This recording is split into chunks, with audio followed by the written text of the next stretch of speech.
it was such an up and down that all of the good that could have made this the best month was outweighed by some The actually worst. yeah, Yeah. some of the worst fights of the year and some of the most grotesque parts of the fight game rearing their head.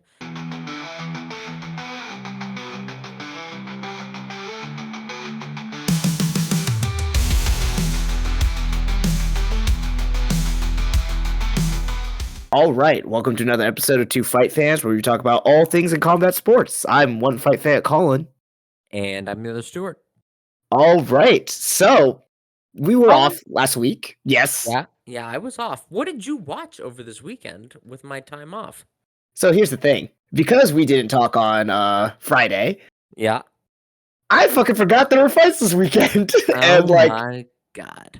here's the thing. After UFC 309, I needed a break. And I was I don't know if I could do this. Like, if both of us left 309 and that whole weekend just feeling real just gross about fighting in general. And I was like, good, you know what?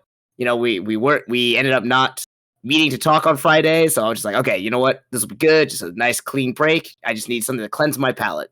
So I went into the weekend not thinking I was gonna watch anything. And then you texted me midway through Saturday, and you're like, holy shit, are you watching the fights? And at first I was like, what fights? Oh, right. There's a card in Macau going on right now. I forgot. And yeah, I didn't really see much from this weekend.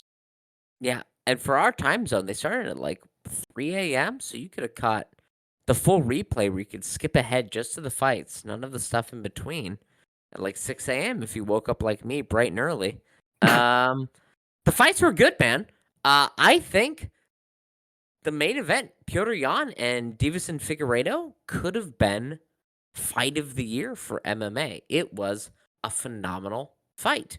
Definitely worth watching. Petr Yan establishing himself back at the top of this division, or at least number one contender, and Deiveson Figueiredo, it's a 50-45 across the board, but there's a difference between a 50-45 where it's a blowout and 50-45 where 2 strikes every round could have changed the complexion of each round. You know what I mean? Yeah, that is pretty wild. Yeah, and it was this thing of it was ultra close, ultra high level, nip tuck the whole way through. Really fantastic technique. Each one of them making an adjustment each round, the other person countering that adjustment each round, and that going on for 5 rounds at a pretty high pace, too. It's 135. Figueiredo and Yan, both not necessarily known as the highest output fighters, but they both had pretty high outputs in these fights.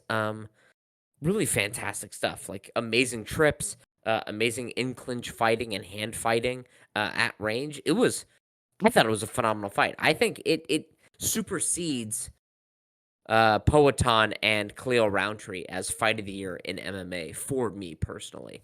I Wow. thought it was fantastic. Okay. Yeah, super high. That's some It's very high praise there. yeah, but it did 3 things. It was extra high level, the skill. It wasn't just a slobber knocker, right? There were swings in momentum overall where in the 4th round, Figueiredo knocked down Petr Yan. You thought, oh God, is he coming back? Every round you thought Figueiredo, if he could just land one good punch, it could change the complexion of the fight.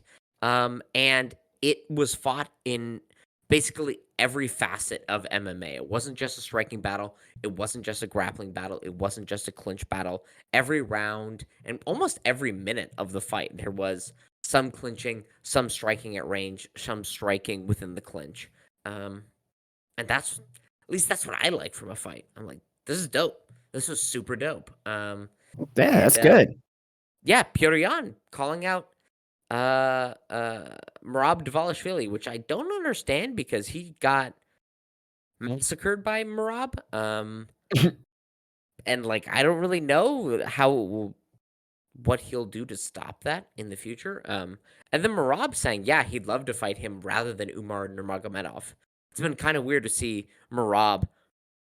I don't want to say he's not ducking. Well, I guess he is ducking, but it's clear that he has no interest in fighting Umar. What he really wants is to fight Petr Yan or Sean O'Malley, 2 people he's already beaten, which makes sense. He's the Mhm. champion now. He gets pay-per-view points. Um, why not fight the people that you know you can already beat? But a good fight overall. Very good Okay. fight. Um, you don't need to watch the Yan Xiaonan. I know you were really high on her after her title challenge at UFC 300 against Yeah. Wei Li Zhang. You don't need to watch her fight with Tabitha Ricci. It sucked. Okay. Yan Was it Xiaonan was was it much pretty better. one okay, it was one-sided.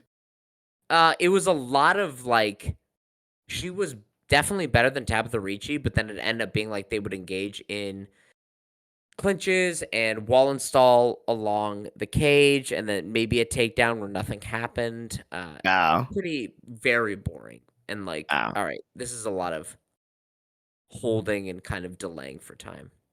So who cares? Okay, Uh, okay. but your boy, the king of Sanda, the king of Sanxiao, Muslim Yeah. Salikov. I did see the highlight of this after you pointed it out and you sent me that message, and yeah. Yeah, he's the king of Sanda for a reason, baby. Yeah, man. I mean, like, still, what is he? 40, 41? He's I think old he said he's as 41, yeah. yeah, old as fuck. I mean, not for the earth, but for fighting. Um, he's it's like that. Is it a Chris Rock bit? Like you're not old for the world. You're old for the club. And Salikov is definitely old for the club. Um, and yeah, man, he a great and a classic like version of Muslim Salikov with the spinning heel hook. He kind of does the like feint in with his shoulder, jumps back, and then just spins immediately and catches Song Kinon right in the face. Uh, fantastic, dude. Yeah, Awesome. That's what we yeah, love to see. great. Yeah, yeah, I'm down with it. Yeah, Muslim Salikov, 100 more years. Keep trotting him out. I want to see him just knocking off kind of basically nobodies. Because that's what I enjoy. He's great. I love him. What else happened? Carlos Ulberg defeated Volkan Ozdemir. I think he's on an 8 or 9 fight win streak now, which means after the Ankalaev fight, he might be lined up to fight Poatan. That'd be a pretty fun fight because I think Poatan would absolutely smoke him. But Ulberg is primarily a stand-up fighter who has pretty quick hand speed, so maybe he can make it interesting in the way that Khalil Roundtree did. Some people calling for Ulberg versus Roundtree after this fight. I like one. If it was Roundtree pre Poatan, I'm like Roundtree kills him 9 times Mhm. out of 10. But Roundtree did take a hellacious beating against Poatan. So I'm Uh-huh. like, well, why don't we give him a little bit more time to rest overall? Mhm. And then besides that, there was like I think it was the third biggest betting wise upset in UFC history, where Gabriel Fernandez beat is it Wong Kong or Wang Yeah, Kong? Wang Tong. Yeah, and Yeah, apparently she was really highly touted because she has a kickboxing win against Valentina Shevchenko. yeah, but apparently, like according to people in the know about regional women's Muay Thai, Mhm. that win is kind of like iffy, a little. Did the Oh, judges kind of really? fuck that one up a little bit? It was pretty, yeah, close. Oh, Maybe not quite a robbery, but I mean, still something where it sounded like the UFC was trying to build her up in the same way that they did with Alex Pereira yeah. against Israel Adesanya. Mhm, mhm. But didn't turn out, and I think it was Gabriel Fernandez paid a plus 920 underdog bet. Whoa. Yeah, so anyone taking a flyer on her probably was eating good that night. Um, yeah, but overall, it was a pretty entertaining card. Okay. The yeah, even the light heavyweight fight, and you know how much I loathe light heavyweight on the main Yeah. card. Ozzy Diaz versus Zhang Mingyang.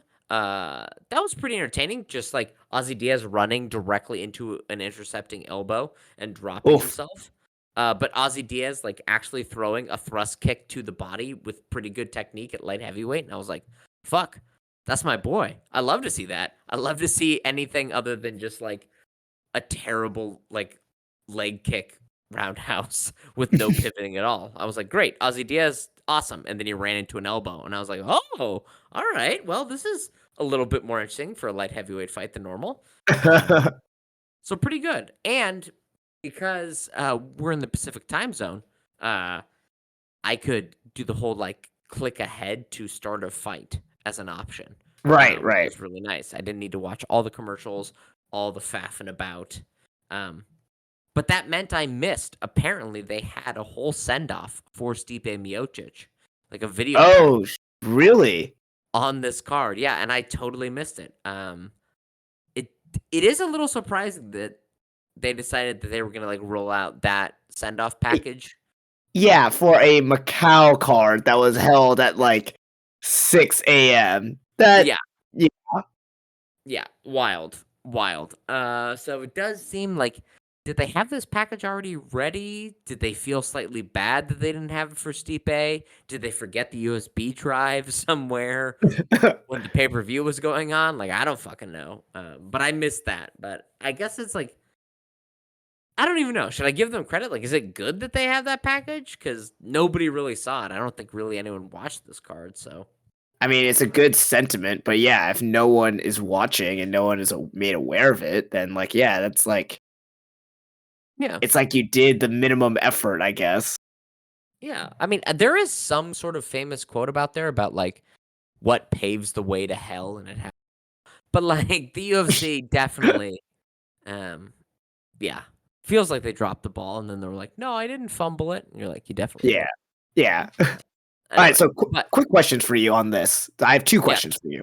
One, there are a lot of lighter weight fighters here. You got like, start off the night with a lightweight, then bantamweight, then flyweight, women's mhm. strawweight, flyweight, bantamweight. Like, did this do anything for those divisions? Like, does it bring in new challengers? Does it bring new faces? Is there any more excitement? Because again, on the one hand, this is like, oh, the UFC is like trying to, bring in new fighters to these divisions. On the other hand, they've buried them on cards that no one is watching. So, Yeah. So, from what I understand, like especially on the preliminary card, not the main card, it was all road to UFC oh, okay. fighters.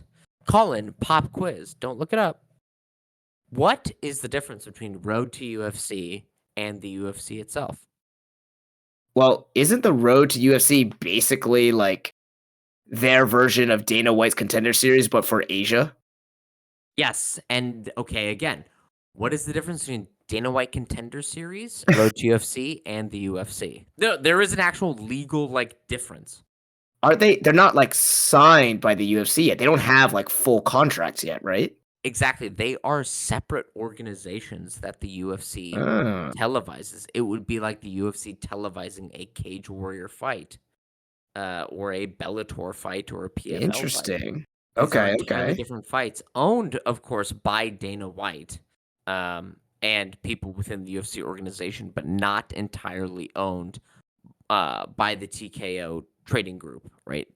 These are not part of the publicly traded like UFC thing. These are owned by Dana White, I think, privately, and maybe a couple other investors.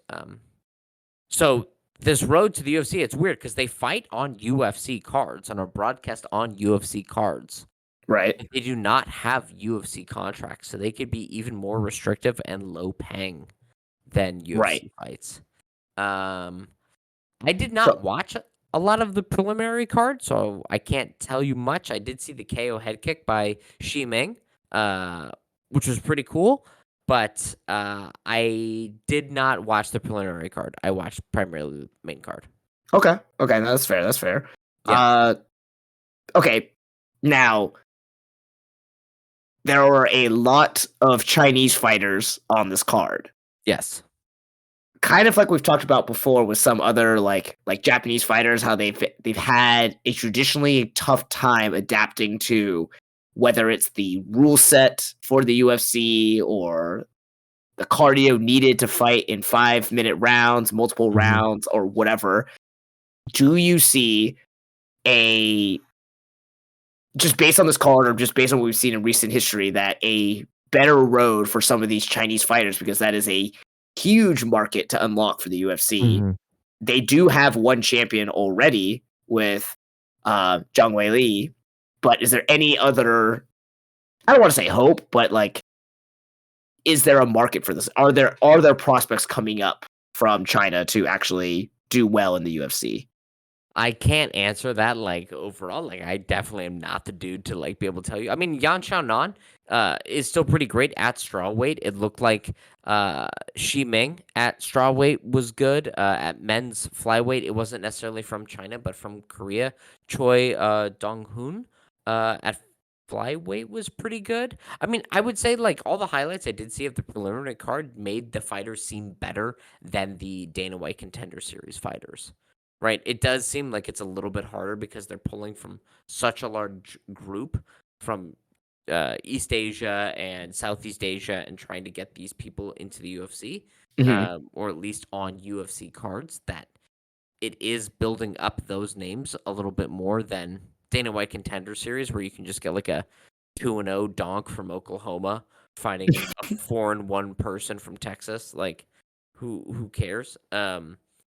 But I didn't see any standout fighter where I would go like, "Holy shit." But again, I didn't watch the entirety of the preliminary card, and Okay. the only one that would really be on the main card would be the is it Wong Song? Is that how Yeah. you pronounce it? Yeah, I Wong think it's Song. Song. Yeah. Yeah, and then Yan Chanan, which is kind of already a known factor, in the Mhm. strawweight division. Uh, Right. so it does seem the surprising thing is it does seem that, it is the women coming out of East Asia that are more interesting, and have bigger promise than, a lot of the men that are coming out of there, except Tatsuro Taira and, Kaya Sakura in Yeah. the flyweight division. Yeah. Which is crazy to me because like Sanda is so big, like in China, and they have like so many people that they could just Mhm. pull from that arena who have a ton of fighting experience, have a ton of skill on with the striking and with standing grappling to like take them down Mhm. to the ground. They just have to shore up a few other areas in their fight game, and they'd be. I don't know. I feel like you have so much potential that they could pull from. Then But does the name recognition or kind of the, like, financial, benefits of fighting in the UFC, has that really reached China? Like, the UFC and MMA really hasn't penetrated into China in a major way, and if you're an Sanda fighter in China, aren't you on some sort of government scholarship or contract to some be. are, yes, Yeah, yeah. so I do wonder how much, like, quite legitimately, how much availability do they have underneath the Chinese government to pursue a career in the UFC? Right. And then how many are, they're dedicated to Sanda, they're dedicated to Sanda Sanshou, whatever the audience knows it as, like, dedicated to that sort of filter cycle. Mhm. I kind of think about it like in a very like tangential way, as in Ireland, right? Gaelic football is the national sport. You never go really professional; it's always amateur, but it's like treated with such reverence in Ireland. Whereas playing rugby or playing soccer is going to be where you make the most amount of money. Mm, But a lot of like really top Irish athletes still remain within Gaelic. mm. There is some level of, I guess, like cultural prestige there, and I wonder if that's the same in China with Sanda as opposed to going to MMA. But I don't know. Yeah.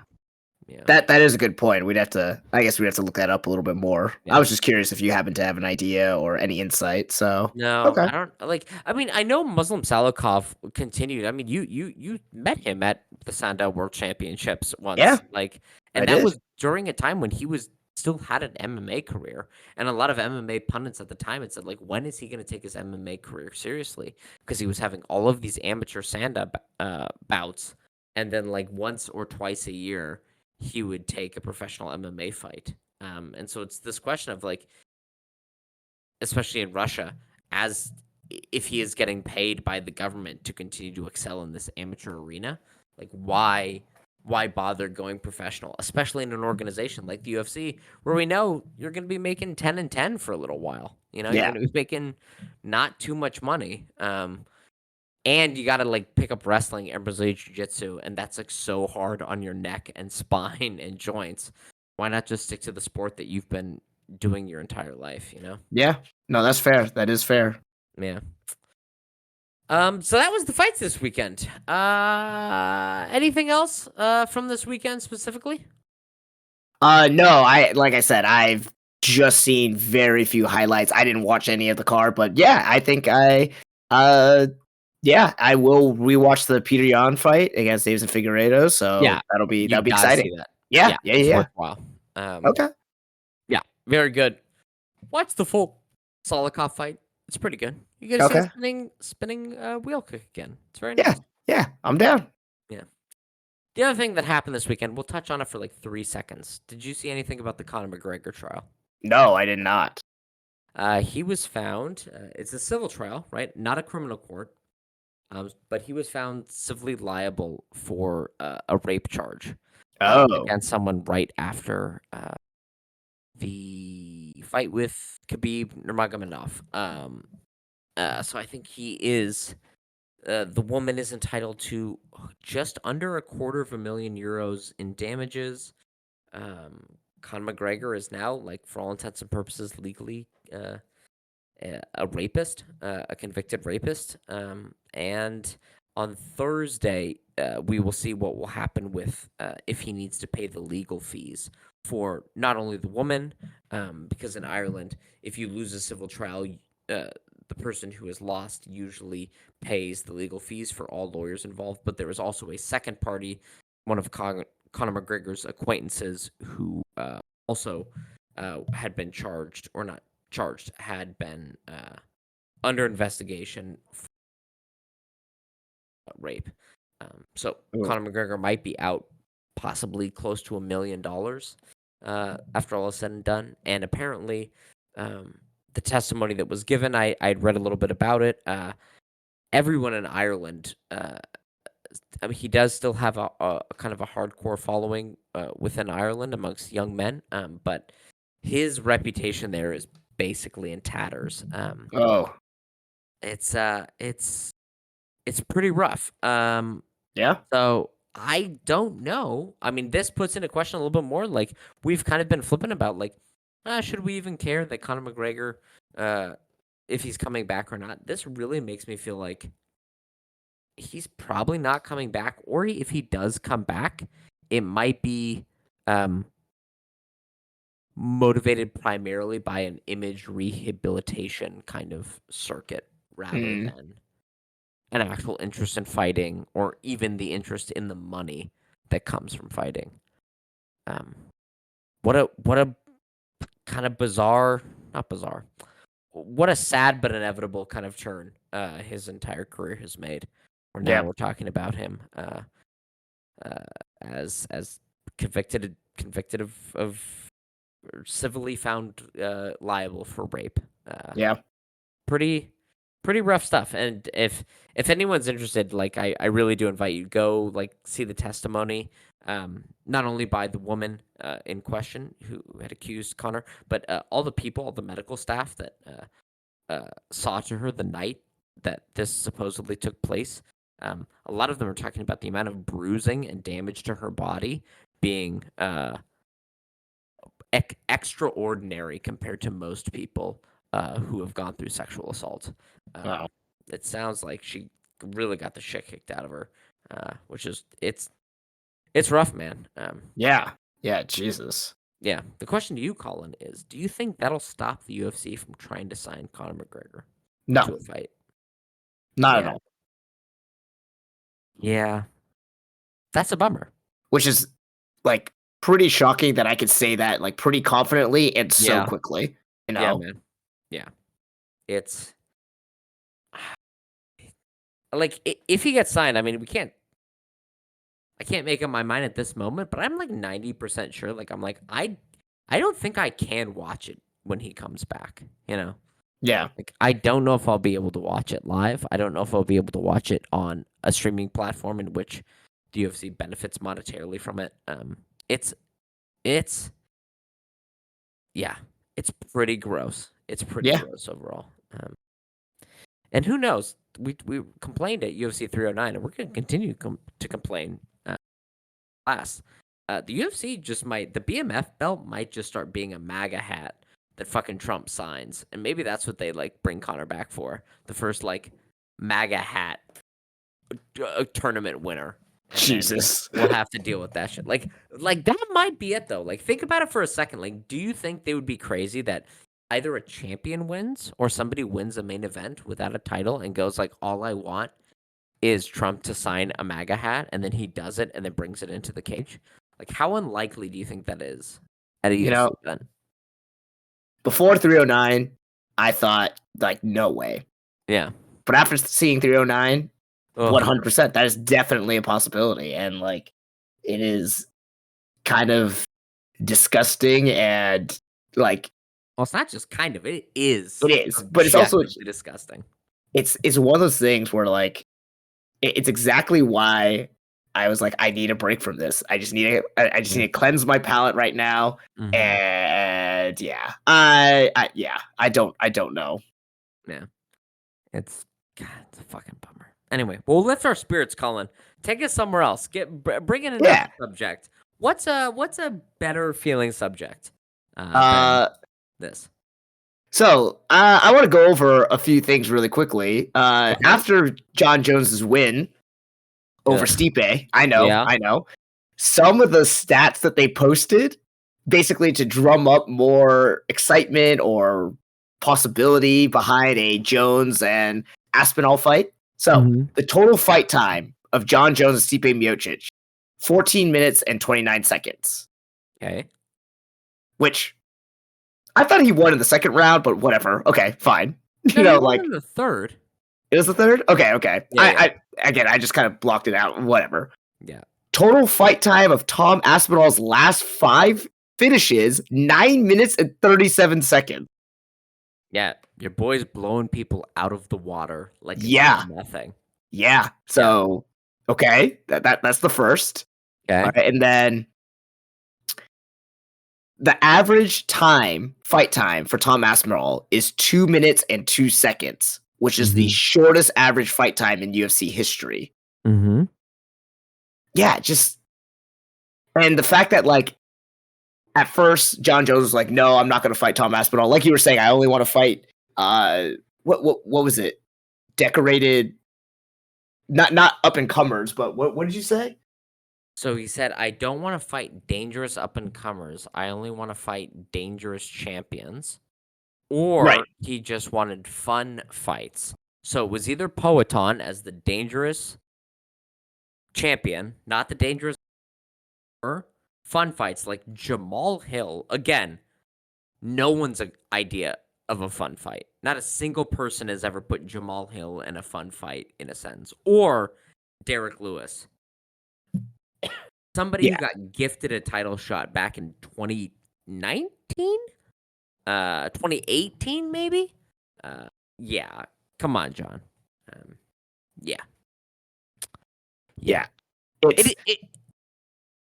The stat you gave, though, about how quickly Tom Aspinall's fights have been going and how fast they are in comparison to John's fights, people are like pointing that out as like a thing of like either dunking on Jones or dunking on Aspinall. But I actually think that dichotomy makes it so much more interesting because we've seen Tom Aspinall be just an absolute like shot out of a cannon in rounds 1 and 2. But as it goes later, we have no idea. Does his cardio hold up? Does he kind of mentally implode? How effective is he in the back, like, the back 3 rounds? And what we know about John Jones is that he never loses a round 4 and 5. He actually is consistently better. And so that makes it so much more interesting to see an Aspinall and Jones fight. Not even talking about like who I think would win. I just go, those stats that you're laying out for me, that makes me more excited to see an Aspinall and Jones fight because I go,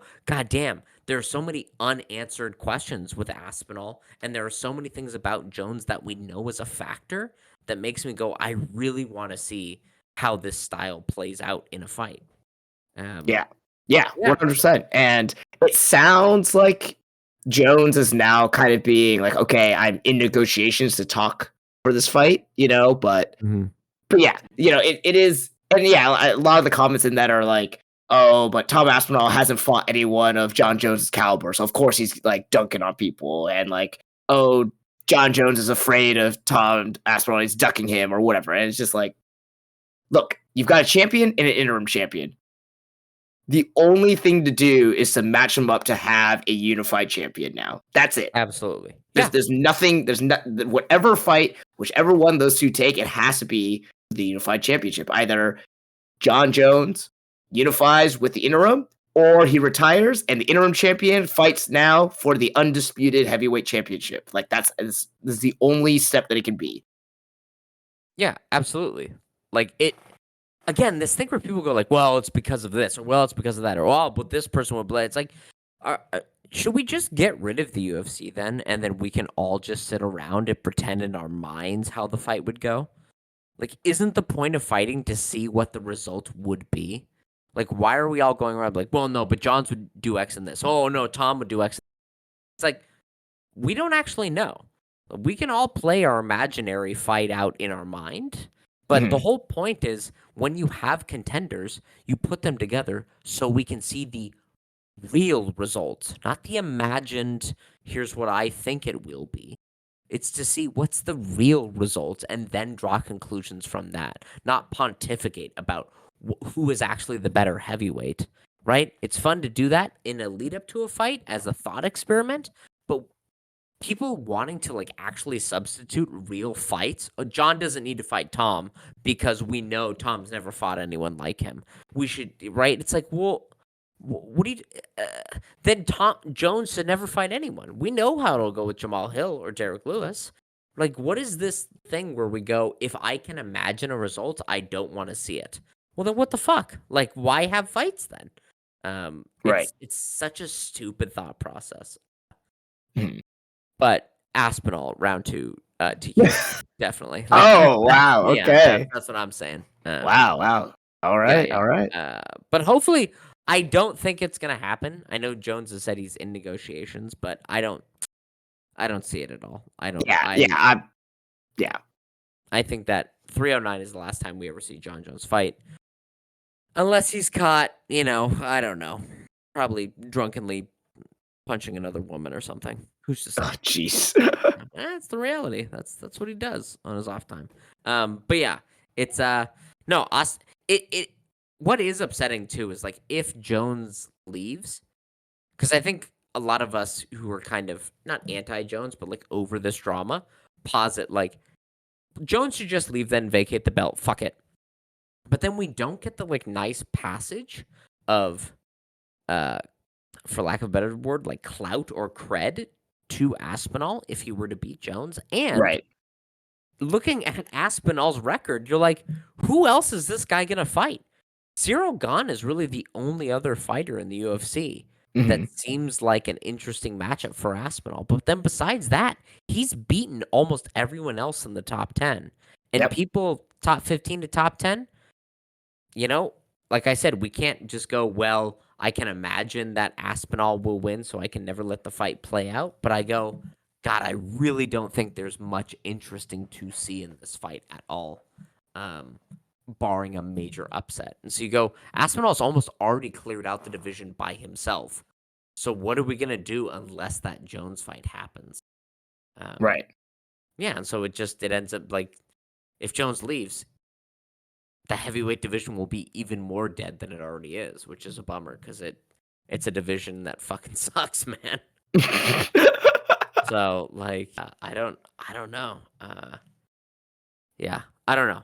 I hope they make it. I legitimately 99.9% believe they will not be able to. I'd bet a fair amount of money on that. Yeah. Yeah. Now the real question is, if Jones doesn't take this fight, Ooh. we've seen how much Dana White has been like slobbering all over his balls, being like, Jones is the best. Jones never turns down fights. Jones is always willing to fight. If you're a bunch of goofs if you don't have him pound for pound #1 best fighter of all time. Any room he walks into, apparently he murders everyone. Like whatever nonsense Dana White has been saying. How many months does it take until Dana White says Jones is afraid? Aspinall always was the best heavyweight. Oh, I would say like the moment they announce Aspinall's next fight. Oh wow, so it could be like as short as a month. Yeah, 100%. I mean, come on, Damn. dude. Dana Damn. White's Okay. Dana White's approach on everything just flops about in the wind so easily, like Just flaccid just flopping. flaccid Oh, penis in the wind. you don't think he'd even wait until Aspinall like wins or the winner of that match No, occurs before saying it? Wow. Damn. That's all right. Okay. That's powerful. That's good. yeah, That's good. I like it. Yeah. yeah. Uh, and then here's my thing. Would that be the best tactic to goading John Jones to come back? You To know, suddenly see like everyone turn on him and be like, "Oh, it was always Aspinall all along." if everyone turned on him, then yes. But if it's only Dana White, then I think he'd kind of be like, whatever. Oh, but you know how many people on like fucking Twitter or on like just UFC fans in general, Dana White says something and everyone That's repeats it true. like it's the That is gospel true. truth. Yeah. Yeah, yeah. Like I do wonder, do you think if everyone turns against Jones, he will come back and fight Aspinall or he'll just be a bitter old man? Hmm. I think he would. That would be the only way to get him to come back. Mhm. I think it'd be the highest percentage chance of getting him to come back. Whether he actually did or not, I don't know. But yeah, that is. Yeah, that's what I think. Okay. No. I don't think he'll come back. I don't know. Maybe he'll drop the heavyweight belt. God, how weird would it be to see like because they'd put it as a pay per view. If John's headlined another card, but he wasn't a champion, and he took one of those two fights that we talked about, Jamal Hill or Derek Lewis, like, how do you sell that as a pay per view without a title aligned? Or would they give it a BMF title? Probably Attached something like to it? that. Ugh, Yeah, fuck. Bad news, man. Bad news. yeah. Yeah. Do you think John Anyway, Jones could still make it to 205? uh, probably right because what he weighed like 235, in his last fight or 238. Oh, I thought he weighed a lot more than that. No. He was pretty light, right? And he Oh, didn't okay. look like the most felt John Jones we've ever seen. No, but he was Uh, definitely bigger than how he's looked at the 205. I mean, obviously, but yeah, like, 238. oh Uh, wow, okay, all so right, he yeah. only he only needs to cut what 33 pounds and like he died a little. Apparently, I mean he was cutting down from like 220 or 225 when he was like actually cutting water weight. So lose 10 pounds, like maybe he might be able to do that pretty Yeah. easily. He's got a little bit of a gut, not like not like a terrible gut. He's not like fat, but just like if he like just because I assume he's not dieting in a way that is like structured around losing weight for his camps. Like so, if he just had one of those for 12 weeks, probably could easily make it with no problem. Mm. But yeah. Anyway, who cares about John Jones? This didn't make me any happier. Why are we talking about John Jones? Fuck that All guy. right, all right. I got one thing that'll make you happier. So All right, lay it on me. Max Holloway is fucking goat, man. I love him because Okay. he posted something on Instagram a few days ago, and anytime a fighter, posts something after a major loss, and this was a major loss for him, losing to Ilya Taporia in the way that he did. It's normally about something about them, like, on the road to winning back, or spending time with family or whatever. So it starts off that Mhm. way. It has this like epic, backdrop of him. I don't know why he's like fully covered up. It looks like he's about to climb a fucking snowy mountain or whatever. And it's just like these epic shots of him with his wife hanging out. And then the third slide in his fucking slideshow is him being knocked out on the ground on the UFC cage. And then the ones after that are just continued, like him surfing, him with his son, like golfing. And his caption for it is just life lately. And I'm like, you know what? This is a good sport right here. This is Yeah, my man. man. I fucking love Max Holloway. You know what? And props to you, Max. I know it was a rough fight. It was a rough loss. I know he was pretty devastated afterwards, but to be able to kind of poke fun at yourself and to say something like that online, yeah, that's why he will always be loved by the fans for something. Not only can he back up all his like fighting, and he is like a legit badass fighter and doesn't like turn away from fights, doesn't turn away from a challenge, but he'll post something like this, which is just like fun, and poking fun at himself. So I like that. Yeah, man. Like one of the good guys. Again, we've talked about two deplorable characters in MMA and all of their stardom in this episode, and then Max Holloway. Yeah, just laughing at himself, knowing that he doesn't need to take it too seriously.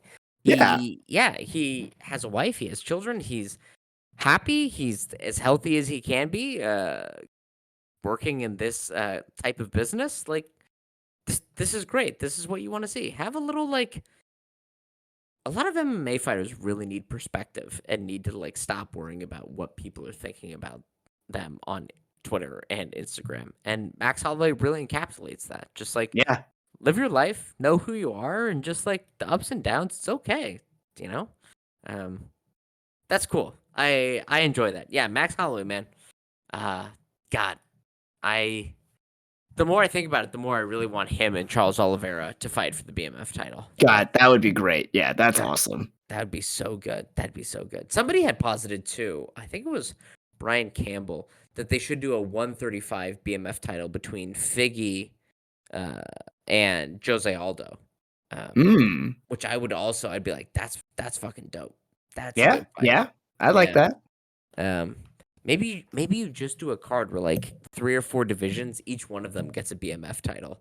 Right? There's just Oh. like yearly a BMF title for certain divisions. And every year they just go like who in these like 2 or 3 divisions is worthy of a BMF title, and then they put that fight together. Hmm. Like Max and Charles would be good, Jose and Figgy would be good. You could do one at God, what's another like BMF weight class? I You mean, could do it's one. literally anything lightweight and below. That's pretty much it, right? Yeah, I mean, you could do one at middleweight, right? You could do Robert Whitaker versus I don't know. Is there anyone else that's BMF at middleweight? I don't know. Come back to me on this one. All right, all right. Yeah, we are gonna have though Jamal Hill versus Yuri Prochazka, a battle of former 205 champions. Yeah. Okay. Early Okay. next year. How do you feel initially about that fight? Yeah, Uh, whatever. Like I Nah. guess it's good for them that they're getting fights and trying to stay relevant, but like either one who wins, like Yeah, what are they gonna do? That's a good yeah, point. you know, Yeah, that's a which kind of good sucks for point. them. But I mean, it's the luck of the draw. You unfortunately are competing when Alex Pereira is currently reigning over your division. So Yeah, yeah. Though maybe he'll go up if depending if this because I wonder if like John Jones is negotiating, he's probably gonna ask for.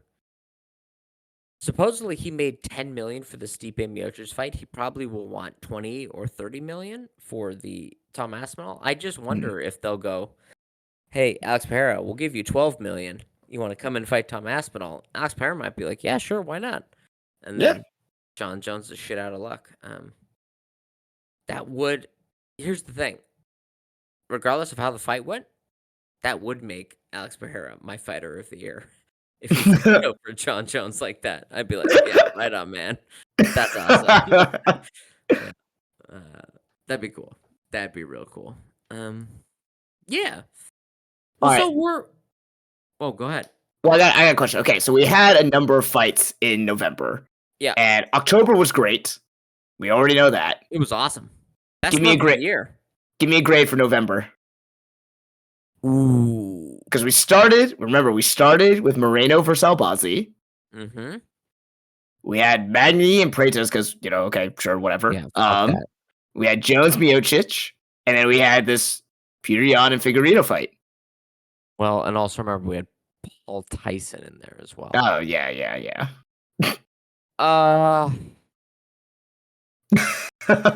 Dude, it's. Here's the thing. It's a C. It's a C month.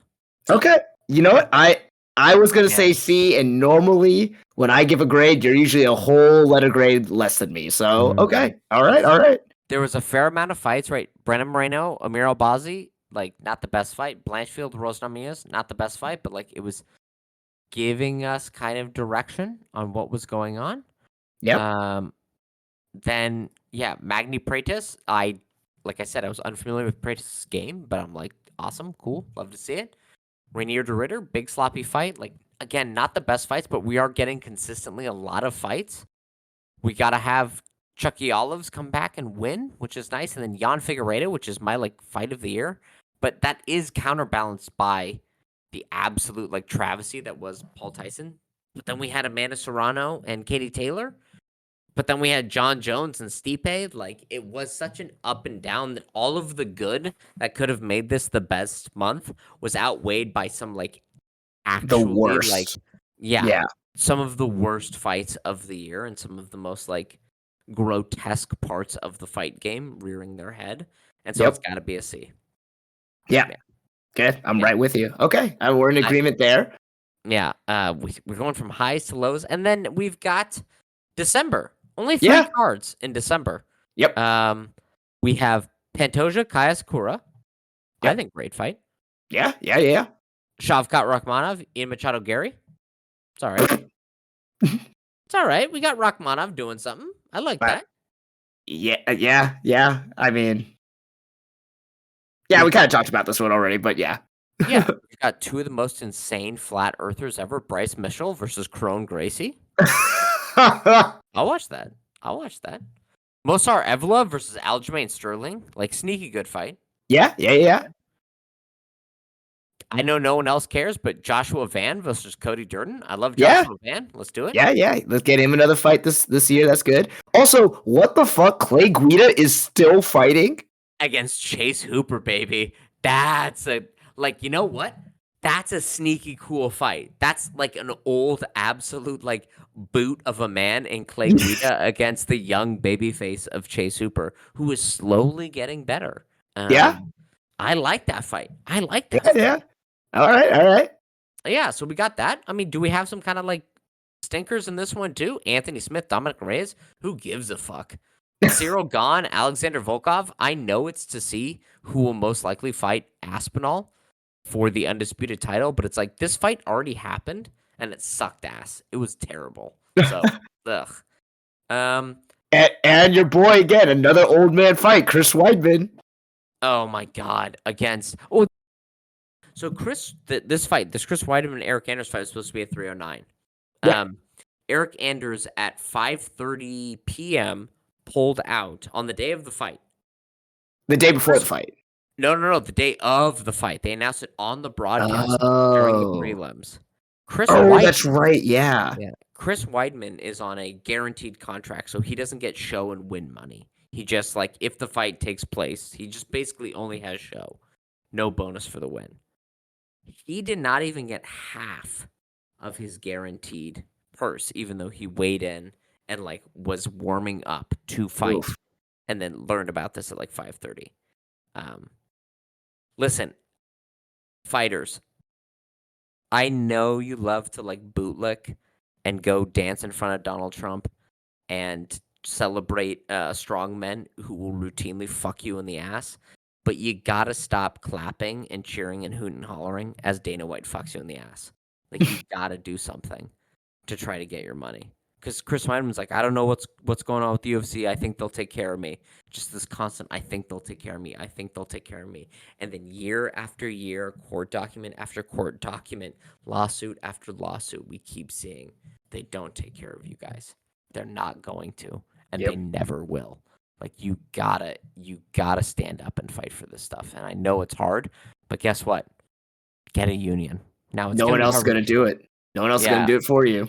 exactly. I know Trump will probably shoot down unions in the United States, and that's a whole nother thing that we'll have to deal with. But yeah, you have you have championed the very people who say that workers don't deserve anything your entire lives. Like you gotta wise up to this. You can't just keep getting fucked royally. But they're gonna keep doing it. Anyway, so yeah, Chris Weidman, Eric Anders, that fight's gonna happen. I hope one of them gets their full purse by the end of this fucking thing. Yeah. So I mean, that's a good pay per view to end the year. I think not the like stellar pay per view, but I think it's good. And then we've got one fight night left, which has Well, it's got Yeah. hey, Cub Swanson, Billy Corntillo is a pretty cool fight. That's all I can really say about that. Um, yeah, not a great one, but that's not what we're thinking about in December. No. What we're No, thinking no. about is Usyk Fury 2. The rematch that was this Yes. year and still is my number one fight of the year. Usyk Fury Yeah. 1 was a fantastic fight, and this is the rematch, and I am Mhm. so fucking excited for it. It's gonna be so great. It's gonna be a great send off. And hey, does it set up maybe possibly a trilogy if Fury wins? Yeah. Does it set up maybe Usyk versus Anthony Joshua or Daniel Dubois or fuck it, Usyk versus Francis Ngannou? Sure, let's do it. Why not? Um, could be a cool end to the year. Yeah. Yeah. Yeah, But it but is kind of a, like, yeah, just a non, with the exception of Usyk and Fury, I really think that that is gonna be the the send off of 2024 for fighting. mhm, That's the one. Nothing else. Nothing else really matters. Like, yeah, I am excited for Pantoja and Kaya Sakura, but that's pretty yeah, much man, it in terms of MMA and the UFC. yeah. I mean 310 it definitely looks better on paper than 309. So that's good to see. Um, and then hey, dude, maybe like I don't think it'll happen, but maybe Joaquin Buckley will like kick half of Colby Covington's face off, and that'll be Yeah, nice. that would be nice too. Yeah, I can hope for that. yeah, exactly. But then yeah, we've got our big boxing match, and that's great. It's been a good year since we started this. There's been some great fights with Inoue and Better Beef Bivol, Usyk Fury, uh, Terrence Crawford. We've had some great fights. Ilya Taporia ascending to the top of the featherweight division. Max Holloway putting on amazing performances. UFC 300 still one of the best UFC cards I've ever seen. Yeah, Um, yeah. there's been Mike Tyson, there's been Jake Paul, there's been John Jones, there's been Conor McGregor stuff, There's within the Alex last weekend. Pereira too. Alex Don't forget Pereira's him. great. Yes, we love that. Yeah. Um, it's yeah, it definitely got it really like I know we're gonna do this later. I have to reiterate again though. Alex Pereira definitely should win like MVP of 2024. I don't know if that means fighter of 2024, but definitely the most valuable fighter in MMA, when it Mhm. comes to, like, actually saving the card and making the year exciting. Yeah, Yeah. yeah. Um, anyway, so that's that. Kind of a hodgepodge, but go back, watch the Figgy and Yan fight. It, like, Yep. legitimately for me, best MMA fight I've seen this year. Nah, the Max and Topuria one's very, very good, but I think this one was Okay. a little bit more engaging, Yeah. uh, especially because it doesn't end with one of your favorite fighters, getting knocked out, you know what I mean? Yeah. Yeah. Yeah. So, well, nothing's coming up this weekend because Colin, No, it's Thanksgiving. it So what are we is. gonna talk about next time? Hmm. Well, I don't know. Maybe in the spirit of Thanksgiving, we could talk about maybe something that what we'll be thankful for this because especially we just kind of shit on a lot of things that happened this year Yeah. and where the direction of fighting and MMA and the UFC is currently heading. Maybe we Mhm. could talk about something we'll be thankful Okay. for this next episode. All right. We can talk about what we're thankful for in 2024, and then maybe should we make some like things we want to be thankful for in 2025? Maybe like predictions Ooh, of best yes, some fights or like hope. the best fights to make. Yeah. Yeah, things that we will be thankful for if they do happen Great. So we'll do three things we are thankful for, three things we will be thankful for if they do happen. this time next year. Great, Yeah, love and it. no outlandish shit. Like you can't say Trump not showing up to UFC events Oh, because he's fucking gonna come be at on. every single one from now on. Um, it's gonna be like this time next year. We might just have a main event where one fighter fillets Donald Trump in the octagon in front of a crowd. Like that might legitimately be where we're at. Um, but we're not gonna talk about that. Only happy things. Only good Gross. things. Yeah, man. Yeah, dude. Looking back to 309, I'm not gonna get into it. Fuck it.